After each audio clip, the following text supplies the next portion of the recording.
है भक्ति योग। योग माने मिलन। जिस क्रिया के द्वारा भगवान से मिलन होता है उसी को योग कहा जाता है।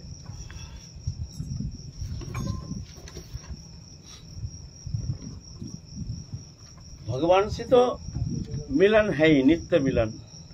कभी विच्छेद हो ही नहीं सकता है भगवान से हमारा, नित्य मिलन। लेकिन हम जान नहीं पा रहे हैं। जैसे बच्चा माँ के गोदी में सो करके स्वप्न देख रहा है, मैं माँ से खो गया हूँ जंगल में।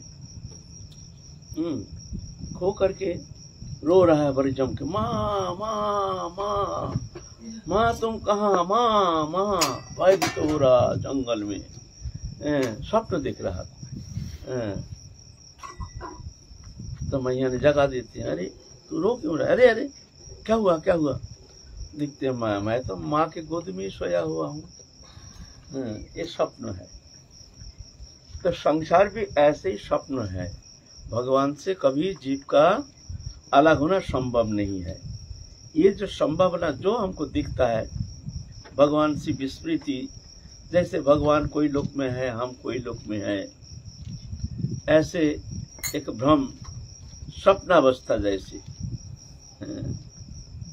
ये स्वप्नावस्था, आत्मा सोया हुआ है, सुप्त अवस्था में हो, भ्रमित होकर के माया से लिप्त होकर के भगवत विस्मृति जैसे आवरित होकर के वो स्वप्न जैसे संसार जगत में शरीरधारी बन करके घूम रहा है अनादिकाल से। स्वप्न है। ये स्वप्न जब टूट जाता है तो जाकर के देखता है, अरे ये तो हमने एक दीर्घ काल स्वप्न जगत में घूम रहे थे। बड़ा चकित हो जाता है, जो अनंत काल हम एक स्वप्न जगत में विचरण कर रहे थे। एक स्वप्न, बड़ा भयंकर स्वप्न,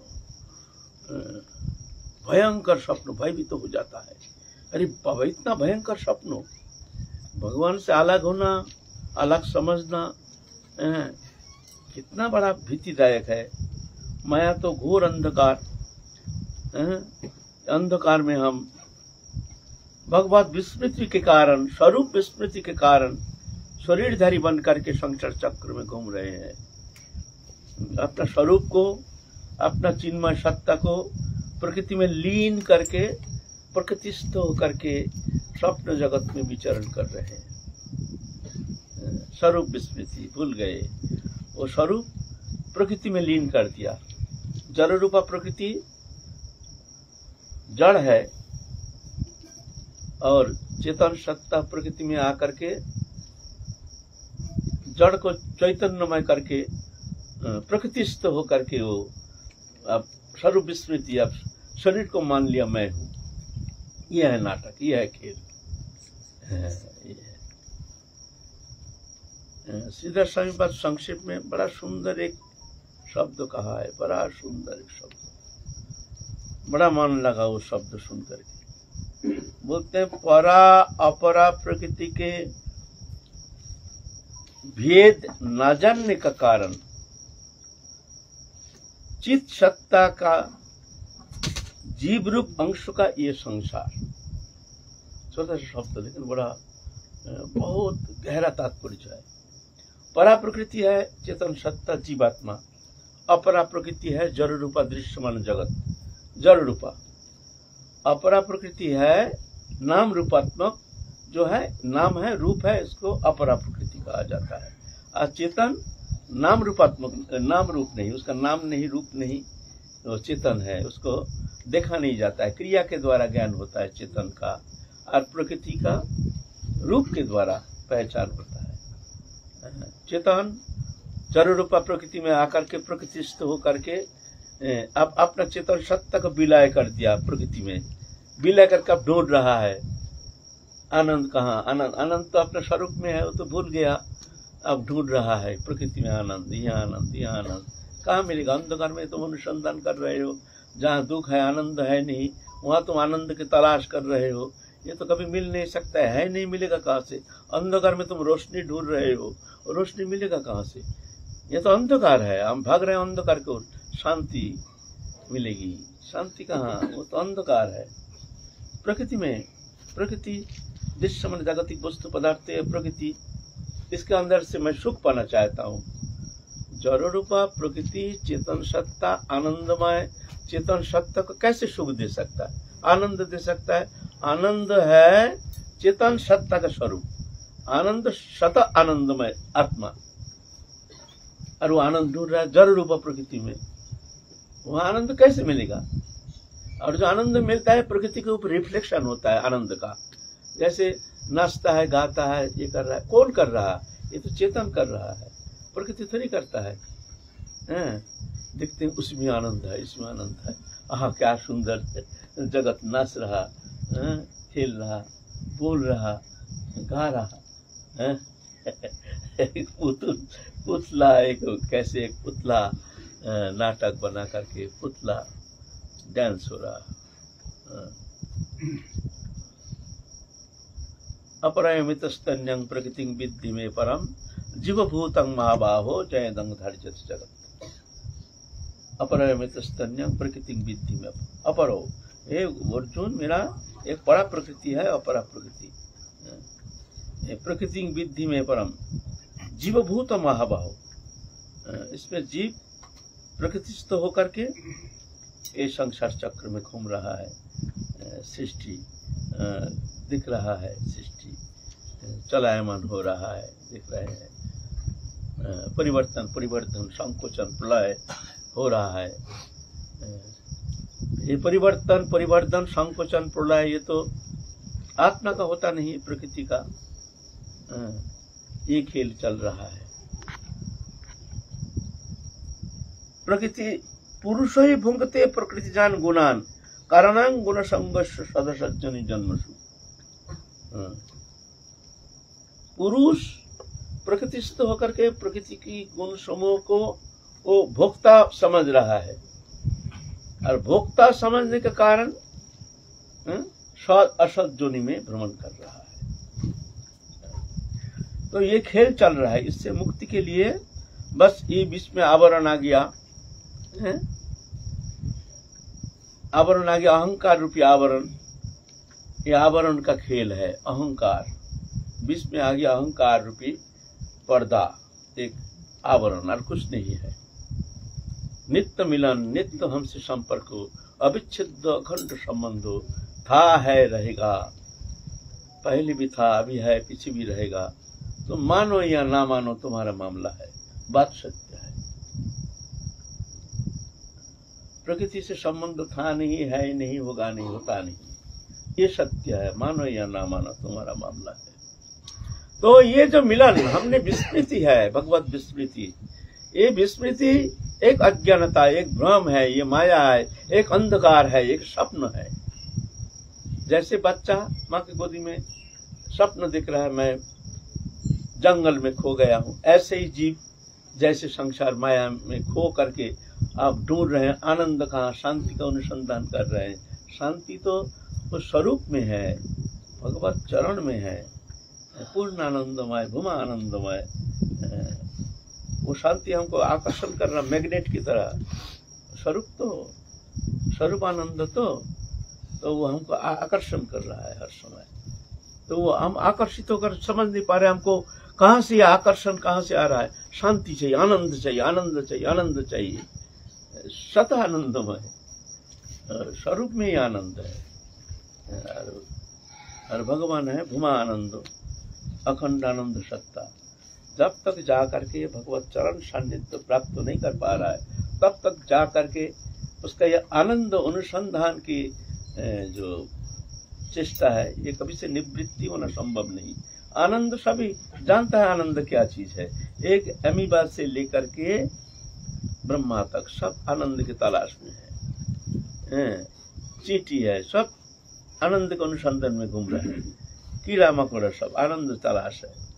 उसको शिक्षा देने की आवश्यकता नहीं है, तुम आनंद को ढूंढो। किसका अनुसंधान में भाग रहा है, किसका माध्यम है?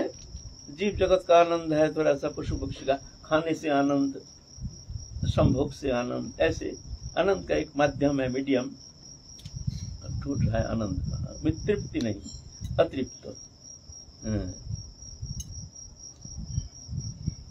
तो इस तरह से वो भगवान से हमारा विस्मृति है नहीं, लेकिन फिर भी ये स्वप्न भंग होना है, एक आवरण भंग होना है, एक अज्ञान ये जो आवरण है, अहंकार रूपी आवरण, बस यह आवरण को हटाना है। तो जिस क्रिया के द्वारा ये आवरण हटता है उसी को योग कहा जाता है। भगवान से मिलन, क्या मिलन के नया करके होता है, भगवान से मिलन कहते हैं, भगवान की चिंतन करो, भगवान को अपना लो। भगवान माने अपने इष्ट, तुम राधा रानी कहो, कृष्ण कहो, राम कहो, अपना अपने इष्ट सब वही है, अलग नहीं है, कोई राम अलग कृष्ण अलग, ऐसे नहीं है। तो अपना इष्ट अपना लो, भगवान को अपनाओ, राधा रानी को अपनाओ। अरे उसको क्या अपनाओगे, कैसे अपनाओगे? वो अपना था है, रहेगा। तुम भूल गए हो, भूल को मिटाओ। तुम भूल गए हो, ये भूल को मिटाओ। ये भूल को मिटाने का चेष्टा ही साधना, इसको कहते हैं साधना। जिस क्रिया के द्वारा ये भूल मिटता है वो है उत्तम साधना। अगर भूल मिटता नहीं तो मान लो साधन में कहीं, भजन में कहीं कमी है, जिस कारण हमारे ये भूल मिट, क्या मिलोगे फिर? देखो कि वो अखंड आनंदमय, सबसे प्रियतम हो, सबसे निकटतम हो, सबसे प्रियतम हो। इस जगत में जितना प्रिय पदार्थ है, अनंत कोटि ब्रह्मांड के समस्त सुख समृद्धि अगर एकीभूत करके किसी का प्रेजेंटेशन किया जाए, जो हम अनंत कोटि ब्रह्मांड के समस्त सुख हम तुमको दे रहे हैं। एक तरफ समस्त सुख बोलते, भौतिक सुख जितना है अनंत कोटि ब्रह्मांड में, जितना सुख नामक पदार्थ है, एकीभूत करके तुमको प्रेजेंटेशन किया जाए, और एक तरफ भगवान हमारे इष्ट, बोले उसका एक कण नहीं, तो बताओ कितना प्रियतम हो। ये अगम्य है, ये अचिंत है, ये अनुभव वेद्य है, कृपा साध्य है। ये अनुभव जिस क्रिया के द्वारा होती है वो है साधना, वो है योग,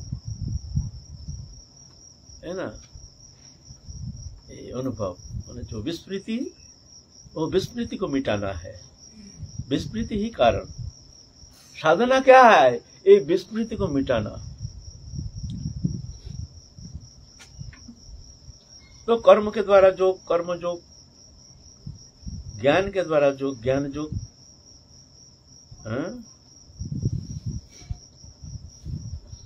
भक्ति के द्वारा जो भक्ति योग, जैसे मिलन होता है, उसके अंदर सर्वश्रेष्ठ पंथा क्या है? कौन सा योग सबसे उत्तम है? तो गीता में कहते हैं, तपस्वी तो अधिक योगी, गरीब बहुपी मतो अधिक, कर्मी भस्याधिक योगी, तस्मत् योगी भव अर्जुन। अर्जुन योगी, योगी माने जो मिलने के लिए जो साधन चेष्टा, वह है योगी। भगवान से मिलने के लिए जो चेष्टा कर रहे हैं, ये योग क्रिया। कर्म के द्वारा जो ज्ञानी, ऐसे कहते हैं जो तपस्या के द्वारा भगवान से मिलना चाहते हैं, कर्म के द्वारा भगवान से मिलना चाहते हैं, ज्ञान के द्वारा, ये मार्ग है, एक एक मार्ग है। जैसे मान लो आपको दिल्ली जाना है, तो यहाँ से जाएंगे तो आपको ये मार्ग पकड़ करके आपको जाना है हाईवे पर, फिर हाईवे से दिल्ली जाना पड़ेगा। कोई हवाई जहाज में जा रहे हैं, कोई बस में जा रहे हैं, कोई कैसे जा रहे हैं, जाना है दिल्ली। तो यह मार्ग, जाना है एक ही जगह।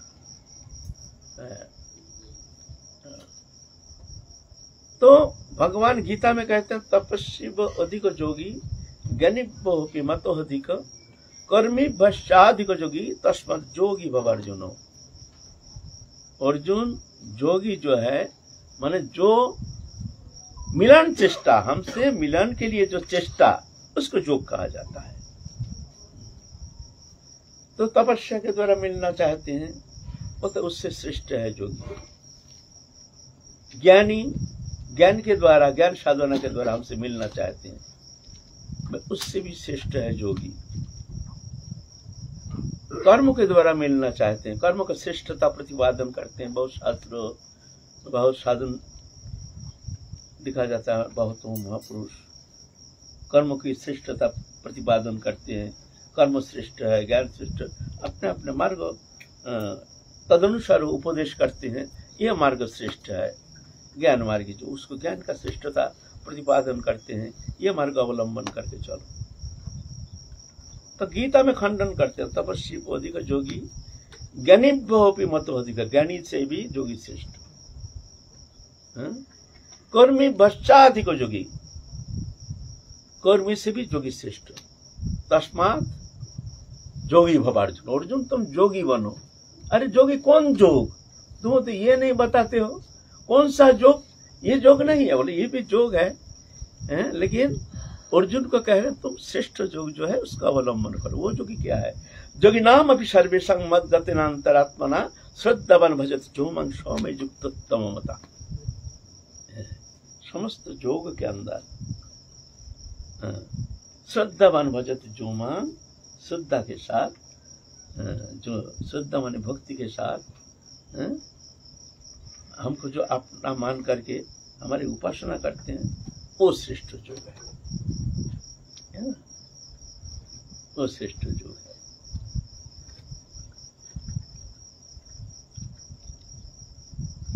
विश्वदेव जब सरसज्जा में थे तो उस समय पंच पांडव कृष्ण गए हैं विश्वदेव से मिलने के लिए। हमारा भक्ति योग में जाना है, लेकिन उसका भूमिका थोड़ा सा स्पष्टीकरण के लिए थोड़ा सा भूमिका आलोचना कर रहे हैं, है ना? अभी हम भक्ति योग में आए नहीं स्पष्टीकरण के लिए भक्ति योग क्या है ना?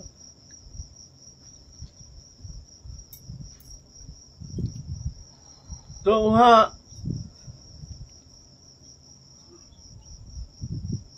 विश्वदेव से प्रश्न कर रहे हैं, विश्वदेव प्रश्न कर रहे हैं अर्जुन कृष्ण को, जी श्रेष्ठ योग क्या है? श्रेष्ठ योग कौन सा है? उद्धव जी भी यही प्रश्न किए हैं।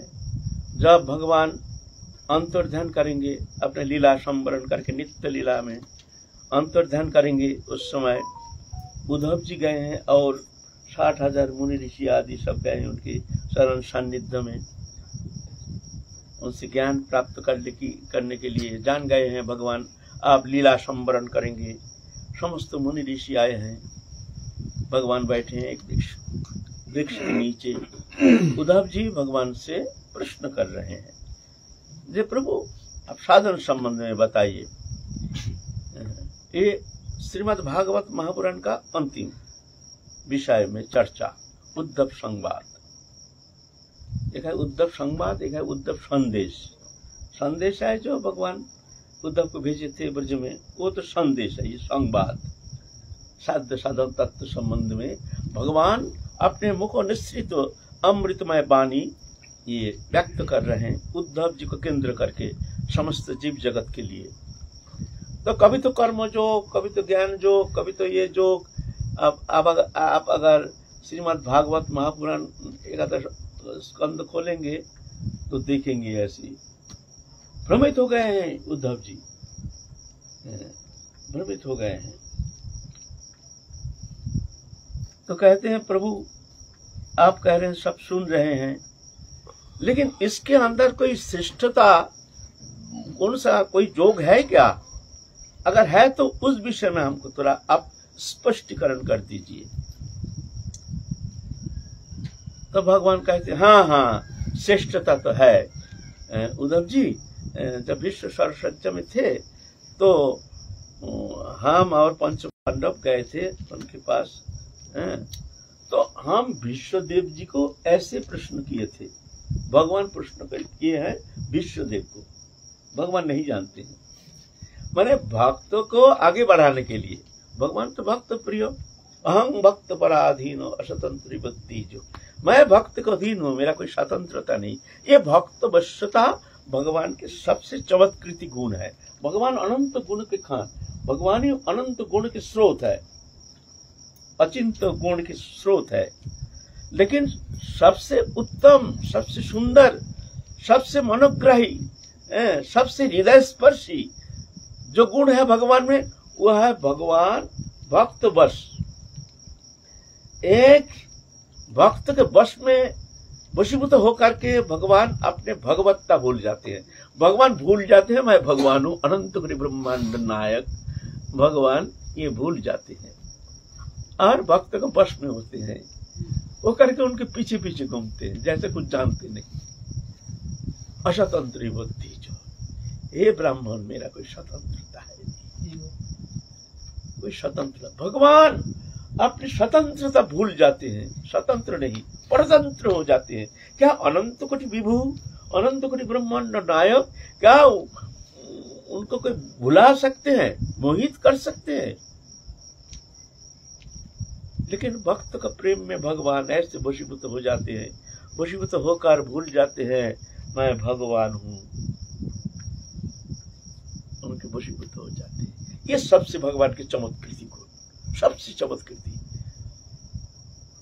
ये गुण देख करके भक्त फिर उनके चरण में समर्पित होकर के ऐसे प्रेमी, ऐसे प्रियतम आहा भूल जाते हैं भक्त सब कुछ जोइछा भर करके भगवत चरण में उनके होने के लिए घर बार संसार सब परित्याग करके उनके पीछे पड़ जाते हैं। उनके ये चमत्कृति गुण देख करके भगवान है। तो भगवान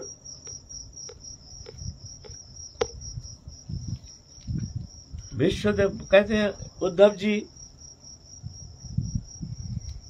हम गए थे, तुम जो प्रश्न किए हो ना, ये प्रश्न हमने किए थे विश्वदेव को। तो विश्वदेव के मुख से जैसे हम श्रवण किए हैं तदनुसार हम तुमको बोल रहे हैं। माने भगवान नहीं जानते हैं, विश्वदेव कहे हैं तदनुसार कहे, माने भक्त का महिमा बढ़ा रहे हैं। हाँ उद्धव ठीक है, इसका तो श्रेष्ठ योग है, लेकिन वो कैसे है ना, वो हमने विश्वदेव के मुख से जो श्रवण करके हम तुमको सुना रहे हैं वो सुनो। तो वहाँ भक्ति योग का श्रेष्ठता प्रतिपादन करते हैं भगवान। भक्ति योग श्रेष्ठ, भक्ति योग सर्वश्रेष्ठ है।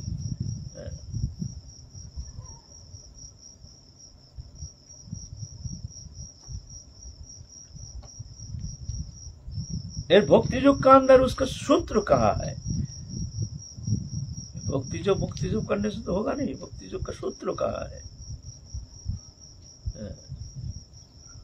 फिर उद्धव जी कहते हैं हाँ प्रभु हम तो सुन लिए हैं, सुने हैं, अच्छा है। अब जो कह रहे हैं, अब उद्धव जी चाहते हैं जब भगवान अपने मुख से कह दे ये श्रेष्ठ है।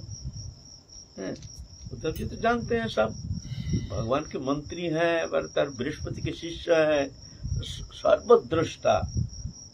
उद्धव जी कोई साधारण थोड़ी है। भगवान जिसको मित्र बना करके, उनके मंत्री बना करके पास रखे थे, हर विषय में उद्धव जी से सलाह करते थे, उद्धव जी से जिज्ञासा करते, उद्धव जी ऐसी स्थिति में हमको क्या करना चाहिए तुम बताओ। उद्धव जी का हाथ पकड़ के, उद्धव जी अच्छा ऐसी स्थिति में तुम बताओ हमको क्या करना चाहिए। भगवान पूछते हैं उद्धव जी से, उद्धव जी कहते हैं तुम ऐसा करो तो भगवान ऐसा करेंगे। ऐसे वश्यता, ऐसे भक्त वश्यता। तो उद्धव जी चाहते हैं जब भगवान के श्रीमुख से हम तो सुन ले भगवान श्रेष्ठ साधना क्या है, ये एक बार भगवान अपने मुख से कह दे तो फिर अब शांत हो जाए, शांति हमको मिलेगी। तो कहते हैं प्रभु हमने तो सुन लिया, आपने कह दिया सब श्रेष्ठ जो श्रेष्ठ है सब श्रवण कर लिया, लेकिन मैं आपके श्रीमुख से हम सुनना चाहता हूँ। आप बताइए आप इसके अंदर सर्वश्रेष्ठ साधना क्या आप मानते हैं, बस आपके श्रीमुख से हम सुनना चाहते हैं। तो भगवान आप तो फंस गए हैं, आप तो विश्वदेव दूसरों कोई भक्त तो क्या कहे वो बात नहीं, अब तो भगवान को खुद बोलना पड़ेगा। अब भगवान दिखता हमको तो बोलना ही पड़ेगा श्रेष्ठ साधना क्या है। तो बोलता तुम सुनना चाहते हो हमारे मुख से सर्वश्रेष्ठ साधना। अहं ही सर्वकल्पानां सदृशिनो मतो मम मद्भावो सर्वभूतेषु कायमनो वाक्य वृत्ति भी। देखो उद्धव, मैं समस्त सृष्टि जीव जगत जो है ना सब मेरा ही विस्तार है। कायमन वचन से तुम ये धारणा करो सबके अंदर मैं विराजमान हूं। ऐसे धारणा करके सबके प्रति आदर बुद्धि, सबके प्रति प्रेम, किसी का दोष नहीं देखना, किसी का निंदा नहीं करना, किसी से बैर नहीं करना। तो ये जो साधना है मैं सर्वश्रेष्ठ साधना इसको मानता हूं। और यहीं पर अटक जाता है हमारी भक्ति, अपराध हो जाता है। कभी संत अपराध कही, कोई अपराध का कारण है हमारे भेद बुद्धि, ईर्षा, देश, अवगुण, ये सब देखते हैं। तो अगर सब में हम देखें तो सब में प्रभु विराजमान है, उन्हीं का ही विस्तार है। अथो मांग सर्वभूतेषु भूतात्मनां कृतालयम्, और है दान मानव्यम मोत्री अभिन्न चक्षुषा। श्रीमद् भागवत पुराण कहते अथो मांग सर्वभूतेषु भूतात्मनम कृतालयम। ये भूतात्मा रूप में कृत आलय माने घर बना करके, घर माने ये शरीर, ये घर बना के उसके अंदर मैं ही निवास कर रहा हूं। अथो मांग सर्वभूतेषु भूतात्मा नाम कृतालयम। कृत आलय शरीर बना के उस घर में, एक शरीर है घर, इसमें मैं ही निवास कर रहा हूं। और है दान मानव्य मोत्री अभिन्न चक्षुषा। इसीलिए तुम, मैं सब में विराजमान हूं, सब घट में, सबके अंदर मैं हूं, ऐसे जान करके दान माने उनको खुशी करने के लिए जो भी वस्तु तुम्हारे है, कुछ नहीं मिला, तुम्हारे पास कुछ नहीं है, कम से कम मीठी वचन, मीठी व्यवहार के द्वारा उनको चित्त को प्रसन्न कर दो, ये दान है। ये उत्तम दान वस्तु देने से होता नहीं है। हम जब किसी को प्रसन्न कर देते हैं, कुछ नहीं है, कम से कम मीठी वचन, मीठी व्यवहार, इसके द्वारा उनके चित्त प्रसन्न कर देना, ये एक दान है और ये उत्तम दान है। दान मान माने सम्मान करना। मैत्री माने मित्र कौन है? जिसका सुख से सुखी, दुख से दुखी, वो है मित्र। ऐसे सब जीव में मैं हूं जान करके सबसे मित्र जैसे व्यवहार करना, मैत्री। अभिन्न चक्षुषा, अभिन्न माने मैं और उस घट में जो निवास कर रहा हूं मैं, वो अलग नहीं समझना। तुम जो उपासना करते हो, मेरी उपासना करते हो ना, तो जो मैं उपासक, जो मैं हूं कृष्ण, और सब घट में जो हम हैं उसको अभिन्न दृष्टि से देखना, जो मैं ही विराजमान हूं सबके घट में। अभिन्न चक्षुषा।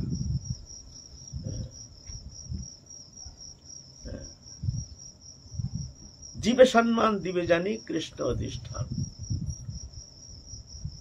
सब घट में भगवान है। हमारे चैतन्य चरित्र में कहते हैं, जीव सम्मान दिव्य जानी कृष्ण अधिष्ठान। सबको सम्मान करना। अगर तुमको सम्मान देना आता नहीं है तो कोई बात नहीं, हम सबका गुण दिख नहीं पाते हैं, सबसे प्यार होता नहीं है, ठीक है, सम्मान मत दो, लेकिन किसी का अपमान मत करना, इतना तो तुम ख्याल रखना।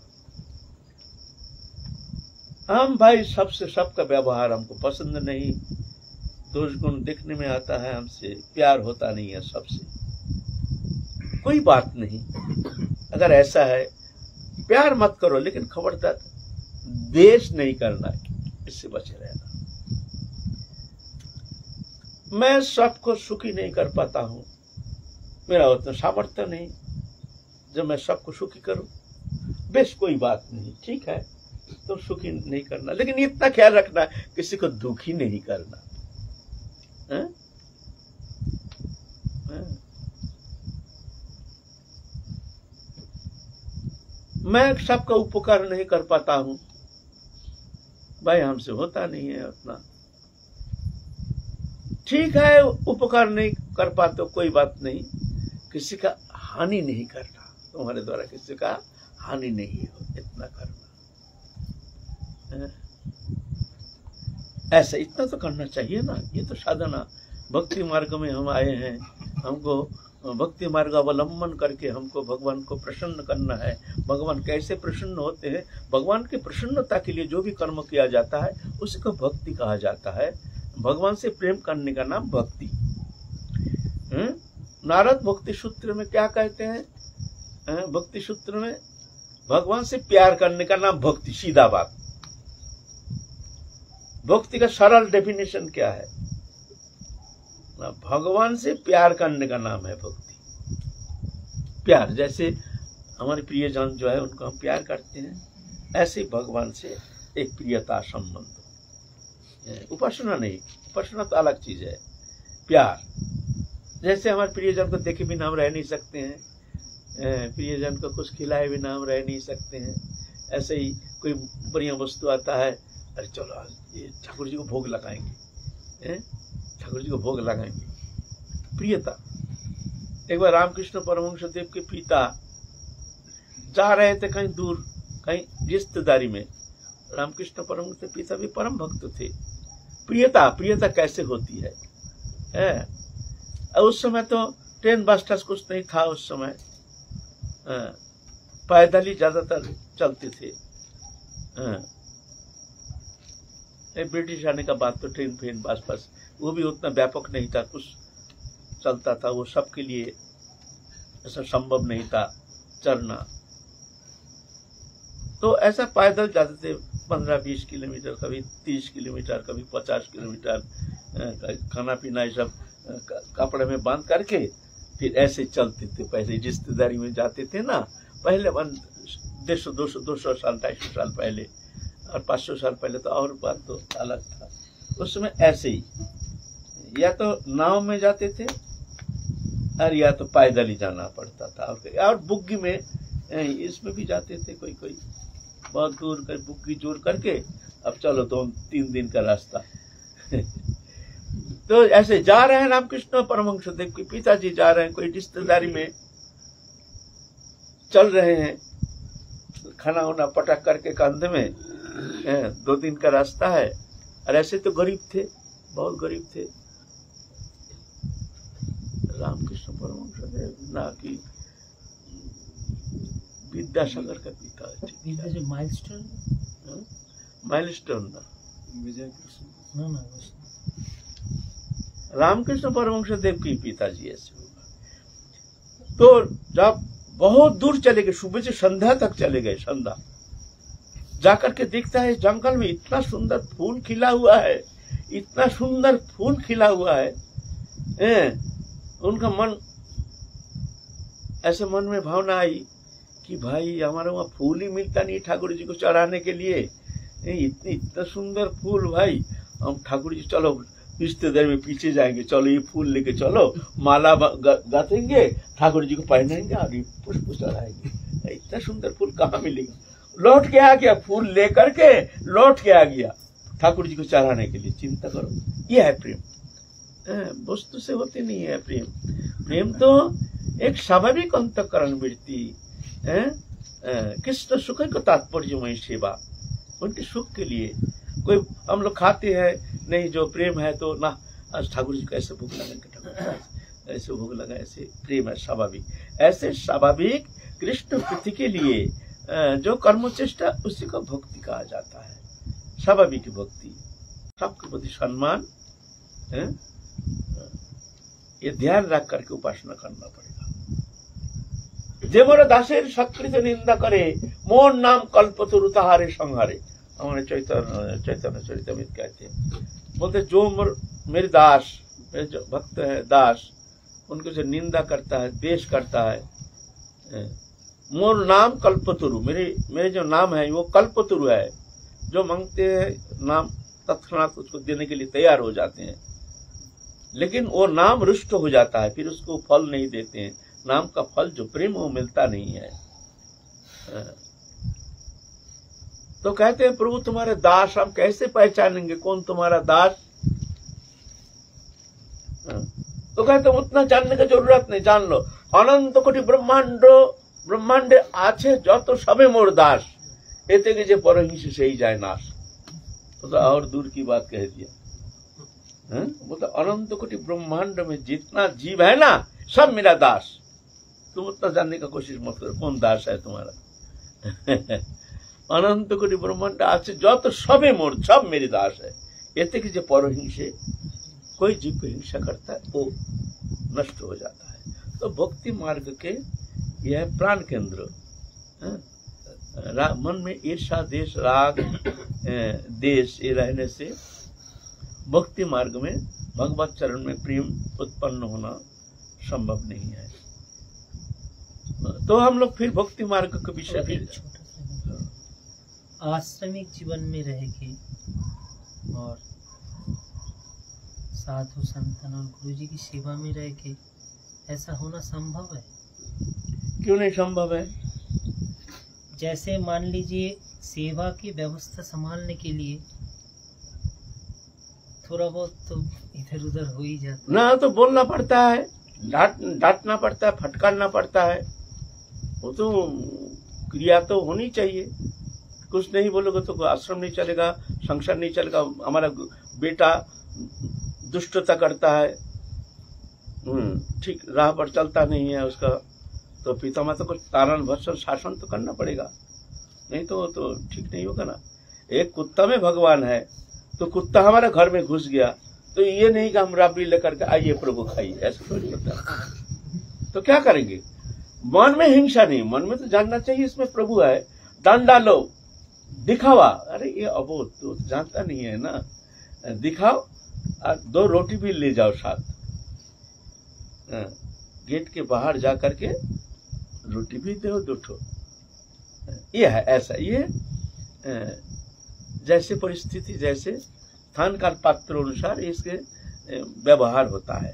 दिखावा, ये हमारे अंतःकरण की भावना ऐसी नहीं, किसी के प्रति राग देश नहीं। मान लो आश्रमिक जीवन में किसी को हमको तारण करना पड़ता है, भर्षण करना पड़ता है, कुछ बोलना पड़ता है, लेकिन ये दिखावा नाटक अंतर जगत में जानना चाहिए ना, सब जो हो रहा हो इच्छा, लेकिन बोलना पड़ेगा। तुम ऐसे क्यों किया, ऐसे क्यों किया, ऐसा नहीं करना, ऐसा बोलना पड़ता है। लेकिन भीतर में अंतर जो है वो कलुषित नहीं होना चाहिए। वहां जानना चाहिए जो ये हमसे इसका कोई लेना देना है नहीं। आश्रमी जीवन है ना, घर में भी इस तरह से करना पड़ता है, दिखावा करना पड़ता है। अब ऑफिस में जाते हैं, कई अच्छे पोस्ट में नौकरी करते हैं, आपका जो नीचे स्टाफ है उसको तारण भर्षण करना पड़ता है आपको भी, नहीं तो काम खराब हो जाएगा ना। लेकिन भीतर में जब ऑफिस से निकालते हैं तो क्या होता है, जिससे हम तारण भर्षण किया है, सजा दिए है, उससे थोड़ी हमारा बैर रहता है। भाई ड्यूटी है, ड्यूटी है, ऐसे ही ड्यूटी मान करके करना है ना, भीतर में राग देश लेकर के करना है। जानना चाहिए ना ये लेना ना देना, मगन रहना, दुनिया का मेला मैं हूँ अकेला। जय जय श्री राधे। ऐसा एक सेवक की मुख्य धर्म है जो आपने सेव्य है, सेव्य की प्रसन्नता विधान करना।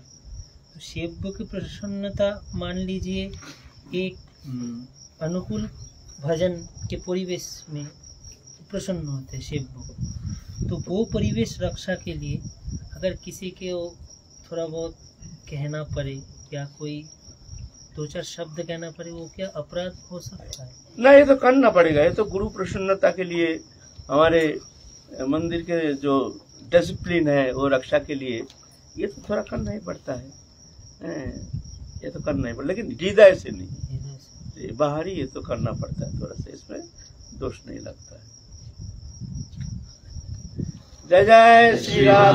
काल चलेंगे फिर हम लोग, फिर काल चलेंगे। भगवान